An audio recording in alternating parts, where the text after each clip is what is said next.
This film addresses the disturbing reality of energy decline known as peak oil. There are conflicting opinions on the possible consequences. This is one of them. The world as we know it is about to change.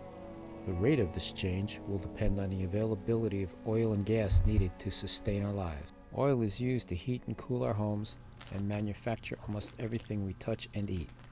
This includes our clothes, appliances, chemicals, pesticides, food, and even medicine. So how do we know, since you study environment and energy, how do we know that peak oil is not just somebody's dream, fabrication? How do we know? Because the data says this is the reality. Peak oil happened in the United States in 1970. It was predicted in 1955, and we've been producing less oil in the United States essentially every year since 1970. Okay. So it's for the United States, it's a fact, but it's also a fact for some 60 of the world's 80 oil-producing countries. If that's true, what do we do about it, and what do I do about it on a personal level? I found out about peak oil several years ago, and from that, I understood that major cities would be one of the last places where services would be allowed to go. Basic services like healthcare, electricity, and sanitation.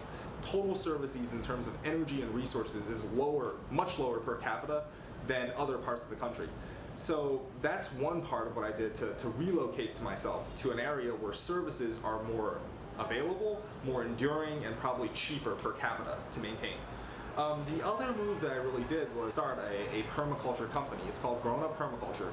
Food is a major issue in a big city such as New York. We only have 3 days of food supply on our shelves.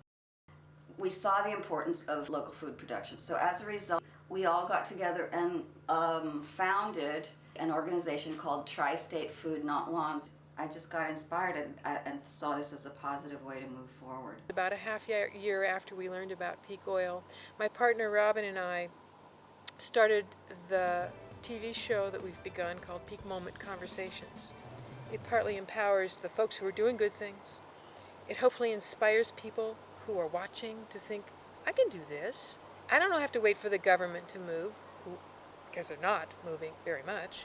I can do some things to protect my family and myself and feel more secure. One of the websites I saw early that summer was Matt Savinar's and his view of the potential die-off. And I kind of went, I don't think I want to go there. The notion of a huge amount of die-off on the planet because of this was just more frightening than I wanted to look at. What I realized since, oil and gas and the fossil fuels fueling industrial agriculture and transportation and our faster depletion of all the resources, be they fisheries or mining or earth moving, but in particular in agriculture, have permitted us to let human population soar. And that's why all the curves on population have this enormous explosion.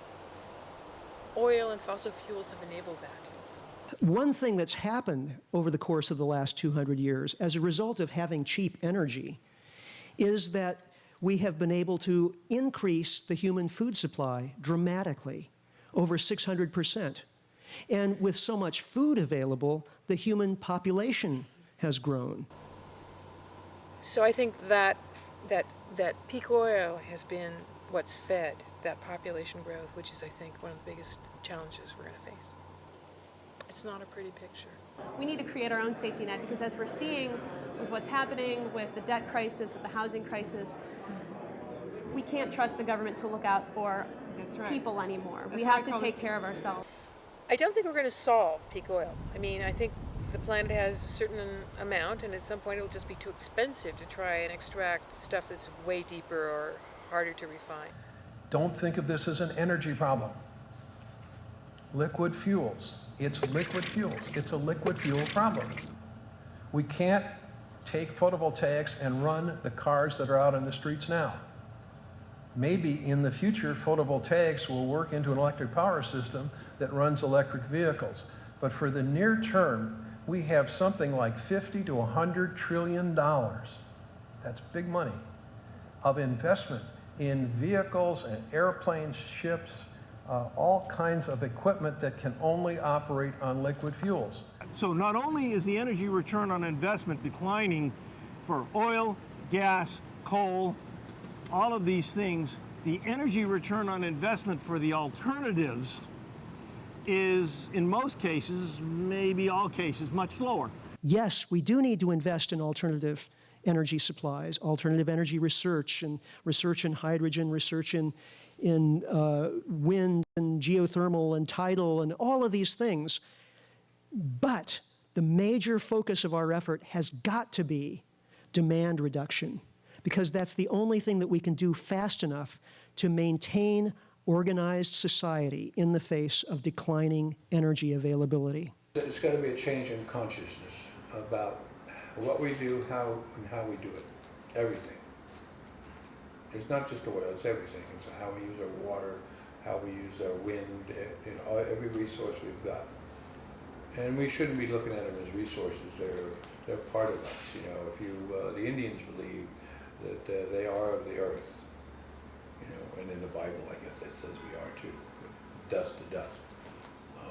We forget that. We forget our sources. We are everything. The old hippie term, everything is everything, was true. That oil is us.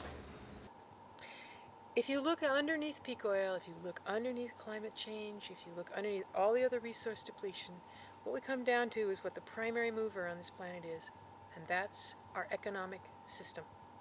And this economic system in our industrial economic system says you have to grow and keep growing because of the way we structure debt and interest. Growing forever.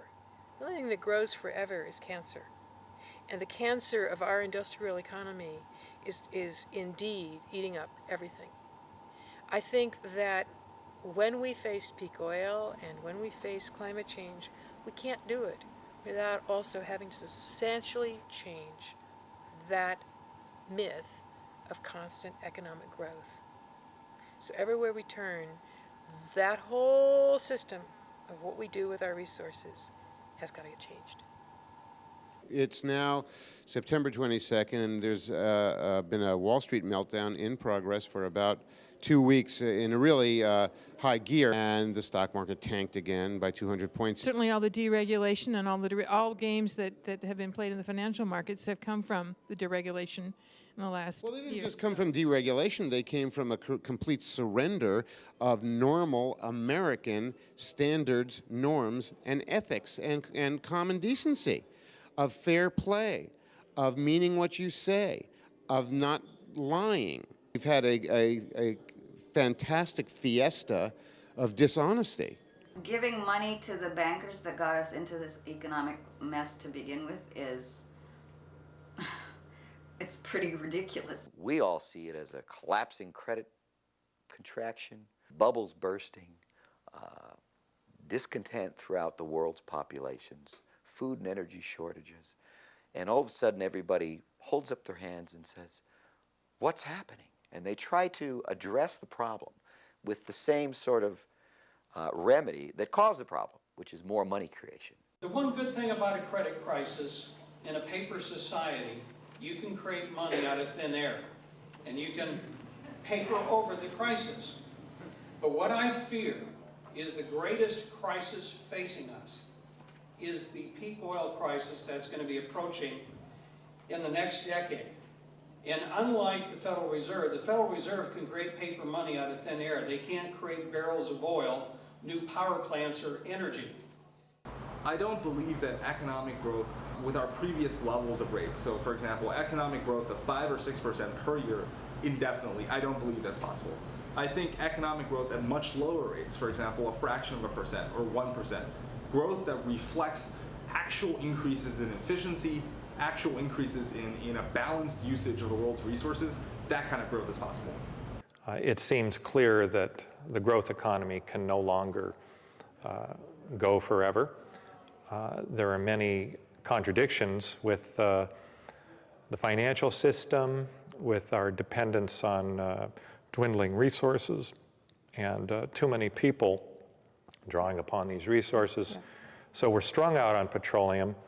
The days of cheap oil are over with. Yes, yes, And certainly. what happens when enough of a shortfall of product kicks in to be felt by the oil market, and we have skyrocketing prices and hoarding and people not getting to their jobs, the trucks not coming into Safeway or Walmart. What happens then?